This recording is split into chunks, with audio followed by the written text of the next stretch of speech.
One more housekeeping item. We have a bet against us that we can't get the 60 people confirmed going to this event, Facebook event. Please look us up, the Valley Indivisible Love Movement, and click going for the Facebook event. We're almost at 60, and if we get to 60, it changes everything. So please get us to 60. We have one more special person to honor before we see and hear the wonderful Temple Grove drill team.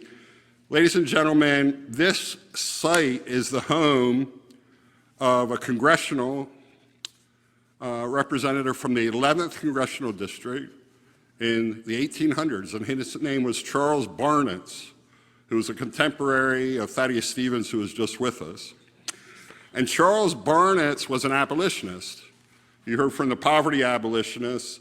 Charles Barnett was an abolitionist that wanted to eradicate slavery.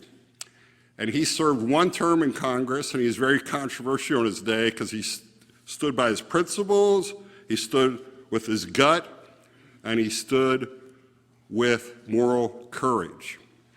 Today, we have a new candidate for the 11th Congressional District who has graced us with her presence. We are nonpartisan. We invite anybody to join us, but it says a lot for this Torchlight recipient, the beloved community Torchlight recipient, who's been a nurse for over 3 decades, 4 decades, I lose track, 4. Dr. Nancy Mannion from Lancaster County, from Thaddeus Stevens country, is connecting Thaddeus Stevens to Charles Barnett. She is a candidate for Congress from the 11th Congressional District. Please welcome Nancy Mannion.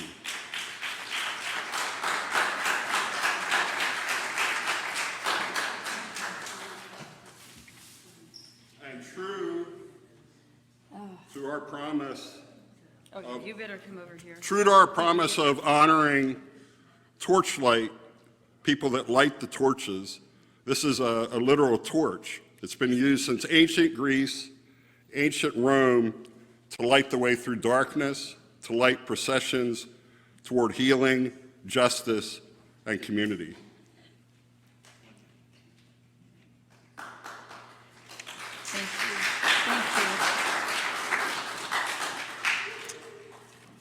Good afternoon, everybody. I want to start by thanking Matt for inviting me to participate in this event.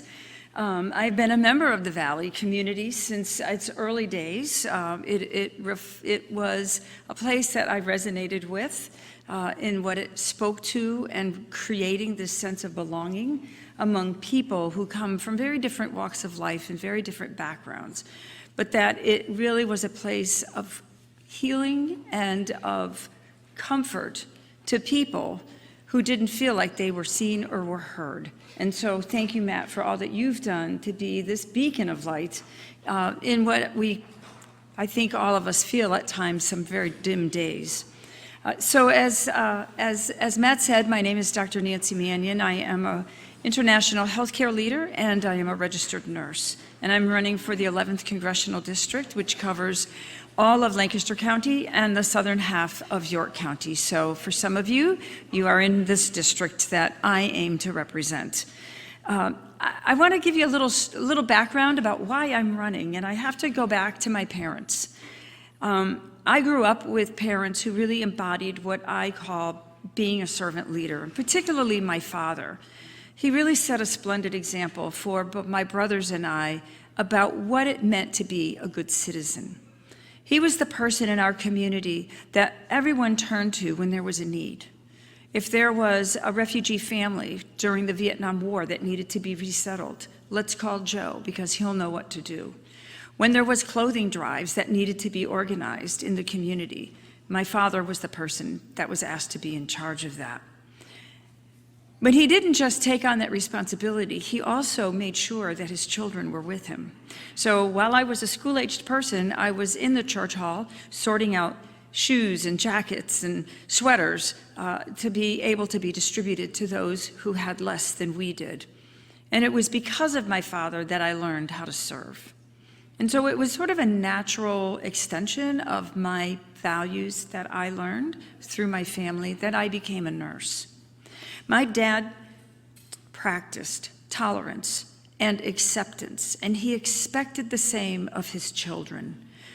People who talked different or looked different or dressed differently, it didn't matter. My father instilled in us that we were all part of the same human race, and I carry those values with me to this day. What we see happening around us right now are some very powerful and manipulative forces that are trying to divide us, to divide families, to divide children from each other, and to divide neighbors from each other as well. It's forces that are trying to squeeze every nickel out of us, and we heard the plight of folks who are trying to make a living, trying to make a way in a world that has so many obstacles in their way, even finding a place to call home. You know and I know that we can do better as a country, and that we deserve better as a country. That Lancaster and York and Hanover and this beloved valley that we are all part of and our country deserves better. We deserve better than government doublespeak from our politicians who are absent, who are not telling the truth. And let's be very clear about that. The stories that they're telling today about the government shutdown are not true stories. Who is responsible for this? So we need the truth in our government. We need to hear what is really happening. We need better and deserve better than pay-for-play politics that really benefit the ultra-rich. 1% of Americans represents 30% of the wealth of our country. Think about that. 1% of the people in America own 30% of our wealth. 50%, the bottom 50% of Americans own less than 3% of our wealth. That wealth divide is growing and growing and growing, and it's not right.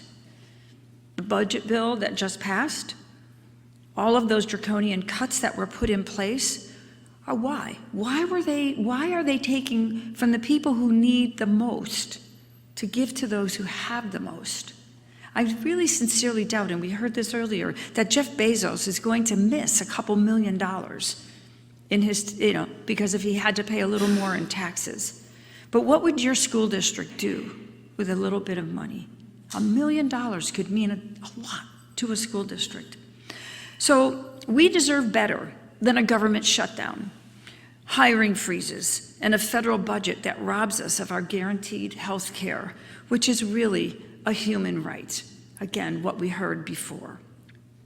We hear threats against Social Security. You pay into every week, and you're entitled to that. And raiding Medicare and Medicaid, which is a pillar of what makes America a decent country, that acts as a safety net for the ones that we love. So right here in this space, former home of Congressman Charles Barnitz, who represented this area in our country, as a congressional representative to the country. He lived here and he breathed here. This is where Black freedom seekers tasted liberty for the first time, crossing over the border out of slavery into a free state. Here, people like Attorney Henry Leader and his wife, who were human rights paragons, lived and worshiped. Here are all of you who are countless fighters for freedom, for justice, for democracy, for good wages and social responsibility. We have lived here, we have convened here, we have commiserated here, but there is hope. It does not have to remain like this forever. And as a congressperson, I would not allow these draconian budget cuts to continue, that we would restore the safety nets that our country needs, that we would make sure that our schools have fair funding, because every child deserves a good education. Every child deserves the right to learn and to be educated. And by having that education, have an opportunity to find economic freedom through good jobs. But if we don't have well-educated children, we're not going to have that for their future. And so I'm asking you, along with myself, to double down on our commitment to what Pennsylvania's founder, William Penn, said was a holy experiment in democracy, an indivisible nation, one that had liberty and justice and health and well-being and equity and fairness for all. So thank you very much for the opportunity to speak with you, and I appreciate your support. Thank you.